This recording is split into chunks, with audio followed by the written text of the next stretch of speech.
Thermal విద్యుత్తో పోల్చితే solar విద్యుత్ తక్కువ ఖర్చుతో లభ్యమవుతుందని ఇంధన శాఖ ప్రిన్సిపల్ సెక్రటరీ నవీన్ మిట్టల్ అన్నారు.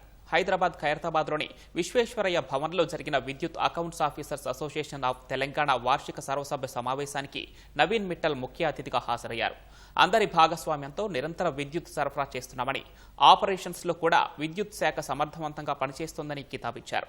కాంగ్రెస్ ప్రభుత్వం ఇచ్చిన 6 గ్యారంటీల్లో గృహజ్యోతి పథకాన్ని విజయవంతంగా అమలు చేయడంలో అకౌంటెంట్ల పాత్ర చాలా కీలకమైందని ఎస్పీడీసీఎల్ సీఎండీ ముషారఫ్ ఫారూఖీ అన్నారు. ఎస్పీడీసీఎల్ పరిధిలో అన్ని విభాగాల సిబ్బందితోనే అద్భుత ఫలితాలు సాధిస్తున్నామని తెలిపారు.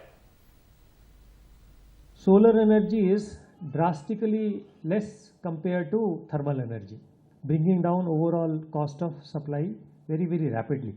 Parallelly, and this is where the transformation is expected in next 5 years, we expect that the cost of storage only will be less than 4 rupees per unit, only cost of storage. So if you add, let's say 2.5 rupees solar, maybe some losses, put together, we are talking about less than 7 rupees.